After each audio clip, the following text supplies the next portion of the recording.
Welcome to the my another blog.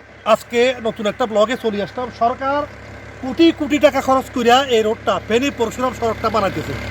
কথা clear আপনারা বুঝিয়ে, কিন্তু এইখানে একটা ভুল রয়েছে কি, এইখানে এক্সকাভেটর দিয়ে এবার মাটি কাটানোর মেশিন দিয়ে তারা মাটিগুলো কোথা থেকে উঠেছে দেখেন। এখানে আসেন, আসো আমি দেখাচ্ছি। দেখেন এখানে এই পুকুর থেকে মাটিগুলো এখানে উত্তোলন করা হয়েছে, মানে গোড়া থেকে।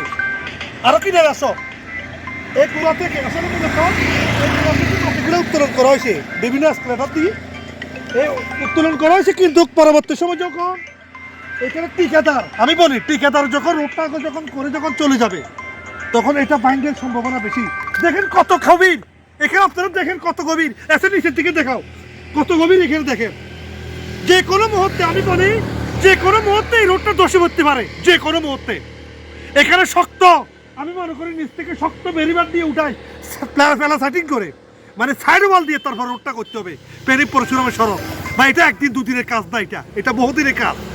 এই জন্য সবাইকে বলবো, আমি একটা কথা ক্লিয়ার বলি, এখানে ফেনী পরশুরাম দিয়ে অনন্তপুর যে সড়কটা আপনারা এখানে দেখতে পাচ্ছেন, আমি একটা কথা ক্লিয়ার করে বলি। দেখেন মাটিটা রোড থেকে এই জায়গাটা দেখেন, এই দেখেন এখানে যে মাটিগুলো এখানে উত্তোলন করা হয়েছে, মূলত দেখেন মাটিগুলো সবগুলো এই পুকুর থেকে, এই দেখেন এখানে নিচ জায়গা থেকে, মানে গোড়া থেকে।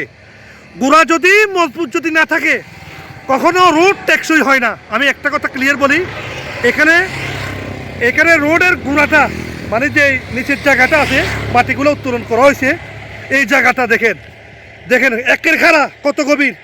আমার মনে না হলেও এখানে 100 ফুটের উপরে হবে। যদি কোনো কারণে যদি রোডটা যদি এভাবে ধসিয়ে যদি পড়ে পুকুরে যদি চলে যায়, আসলে মূলত যে এই রোডটা মেরামত করছে মাটিগুলো দেখেন এখানে অনেক, এই জায়গাটা একটা বিশাল একটা খাদ জায়গা। দেখেন মাটি এর নিচ থেকে গোড়া থেকে মাটিগুলো উপরে উঠাইছে এখানে। তাহলে গোড়া আপনার নিচ থেকে এই নিচ জায়গা থেকে মাটিগুলো উঠে যদি উপরে দেওয়া হয়, এটা কতটুকু টেকসই এবং যুক্তিসঙ্গত হয় আপনারা কমেন্টে জানাবেন। আমি আজকে ভিডিওটা করার উদ্দেশ্য হলো, দেখেন এখানে এই জায়গাটার মধ্যে ফেনী পরশুরাম, আমি বলি ফেনী পরশুরাম সড়কের মধ্যে এই কাজটা এখন হইতেছে 2026 সালে। আজকে হলো 21 তারিখ, আমি বলি আজকে 21 তারিখ আমি ভিডিওটা শ্যুট করতেছি। দেখেন এখানে মাটি কাটানোর মেশিন দিয়ে কাজটা করছে এটা ঠিক হয়েছে কিনা। আমার বয়সটা হতো আপনারা শুনতে পাচ্ছেন, এটা ফেনী পরশুরাম সড়ক, বিভিন্ন গাড়ি যাতায়াত করে। দেখেন এখানে আমি এসিনের কাছ থেকে সাক্ষাৎকার নেব এবং এসিন এই সম্পর্কে কিছু কথা আপনাদের সাথে শেয়ার করব। আমি বলি দেখেন কাজটা মোটেই উচিত হয় না, আমি মনে করি।